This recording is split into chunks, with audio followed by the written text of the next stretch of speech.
Hi guys, welcome to my channel Lush Gardener. I hope you guys are fine and are safe at home. So guys, today's topic is based on why our succulents stretch and how we can fix this. Now guys, before that, let's try and understand that each succulent has a very unique personality. Each succulent has a very different need. Some succulents need more water, some succulents need less water. However, some succulents need full morning direct sunlight and some succulents like to be in the shade, but they require indirect sunlight. So the next question is, how do we decide which succulent requires morning bright direct sunlight and which succulents need shaded indirect sunlight? Now guys, over the years of keeping succulents, I have realized and I have experienced certain things that I would like to share. Now guys, this tends to work 90% of the time. So what I have noticed is succulents that have bright colors, which tend to change their colors when they are kept in morning direct bright sunlight, they tend to get little vibrant. So these are the type of succulents that you need to give direct morning bright sunlight. However, there are certain succulents that tend to only remain green in color, hence those succulents must be kept in shade with indirect sunlight. So guys, if you're a beginner, please don't go for huge collection in one go. Start with one or two succulents, understand them, get comfortable with them. Once you're confident, then increase your succulent collection. Also make sure that you have the right type of soil and you have that perfect spot in your house where you're going to place your succulents.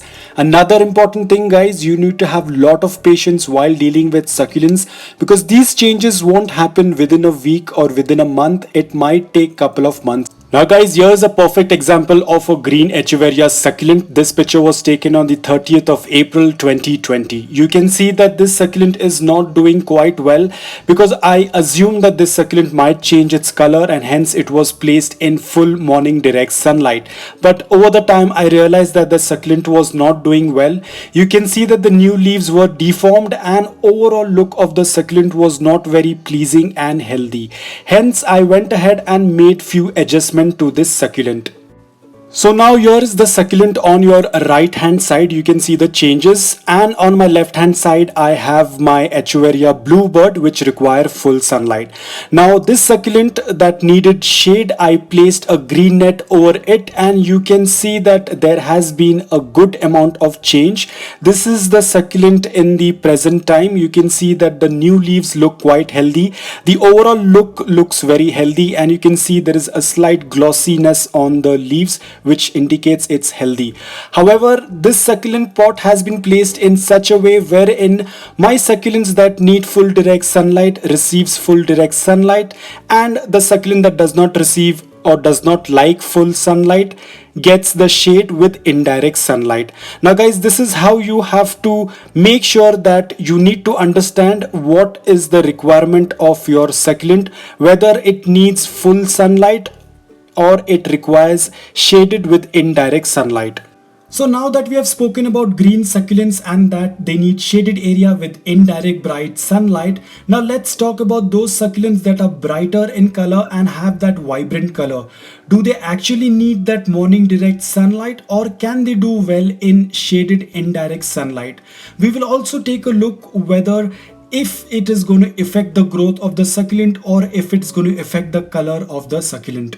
So guys, here is the same succulent, the vibrant succulent that you seen in the previous picture. You can see how much this succulent has stretched. You can see the stem. You can see the gap between the leaves. This is not how the succulent is supposed to be. Now this succulent will continue to stretch until it reaches to a point where it is getting the desired sunlight that it needs in order to grow healthy. Now here you can see that the succulent has stretched so much that it has reached to a point wherein it was getting sunlight. Hence you can see at the crown area now the leaves are starting to get little compact because this was the sunlight that it needed all this while. That is why it stretched so much.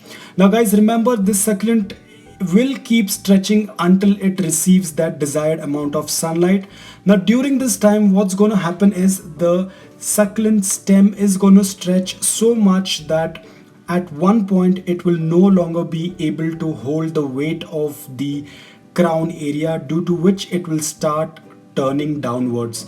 Now there are a couple of issues in this, because what's going to happen is that if there are quite strong winds and if your succulent has been kept near a window where it is not getting much sunlight, if the winds are very strong, the succulent might tend to fall out of the pot because of the weight on the crown area. So guys, you have to be very careful. Don't let your succulent reach to this stage. You can see how much the succulent stem has stretched. At one point this stem will start getting very weak. You'll also notice that the moment you tend to touch the leaves also will start to fall. Now this all happens because the only reason why the succulent is getting stretched is because it wants that perfect sunlight what it needs to grow. Now in this position, I was lucky that the succulent received that kind of sunlight what it needed, and hence it stopped stretching. You can see that the crown has now become compact. But let's check in the next step how we can fix this succulent. Now guys, before cutting the succulents, ensure that your blades, scissors or knives are very clean. They are sterilized. You can either use rubbing alcohol. If that's not available, you can put them in boiling water. But guys, once you take them out, ensure that you use a clean water and remove all the excess water from the blades. Because whenever we cut any kind of succulents, the blades, the scissors have to be completely dried so that the cut does not come in contact with water. Now guys, it's much easier to work with a stretched succulent because you have enough space, there is enough gap between the leaves, so you go ahead and cut off the stem. Now guys, as soon as you cut the stem, there is going to be an open wound. Now you have to make sure that this wound does not come in contact with any water or moisture. You can also add some cinnamon powder to heal the wound faster. Now guys, we have the crown area, which itself has become like an individual succulent, but this succulent is in a much better condition compared to the rest of the succulent.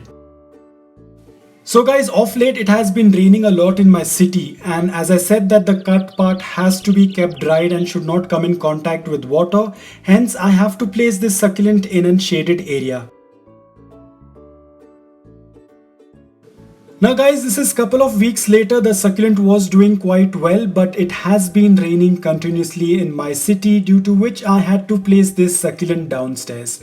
Now keeping it downstairs, the disadvantage was there was no sunlight, due to which this succulent again got stretched. Now guys, looking on the brighter side, I have received 2 new pups. Now you can see this is where the stem was cut couple of weeks ago, and now you can see I have 2 new pups around it.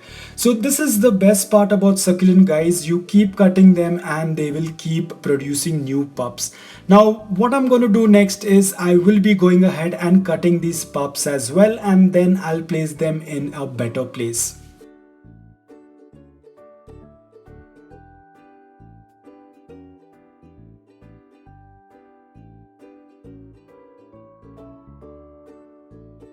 Now guys, if you remember this crown area that was already in a very good condition before cutting, I managed to place this in my balcony and it was receiving a good fair amount of morning bright direct sunlight. Now you will see in the next image how much of difference the morning bright direct sunlight does to a succulent, and you can compare it with the stem that was placed downstairs. So guys, this is the same crown area after a couple of weeks of placing it in the balcony with direct morning bright sunlight. You can see how much of difference it has made to the succulent compared to the stem that was placed downstairs. Now guys, this will make your doubts clear that how important sunlight is for succulents in order to remain compact and in order to grow healthy. So guys, cutting off stretched succulents can also be considered as beheading. It is the same process. You might have seen a complete video on beheading as well. Now over the years guys, this is how I have been increasing my collection, by just beheading and taking those proper precautions. All these pups have been from the same succulent. It has kept on increasing my collection day by day. So guys, it is very simple. Just follow these steps and you'll do wonders. So guys, now that you know how important sunlight is for succulents, be it in form of direct or indirect sunlight, and a lot of people who want to grow their succulents indoor because of high temperatures outside, guys, it's very important to use grow lights if you're not getting that adequate amount of either direct or indirect sunlight. So guys, now you know why our succulents tend to get stretchy, why our succulents tend to get leggy. This is one of the reason, and that's how you fix your stretchy succulents. So guys, I hope that this video was helpful to you. If it was, please consider subscribing to my channel. Until then, take care, stay safe, bye bye.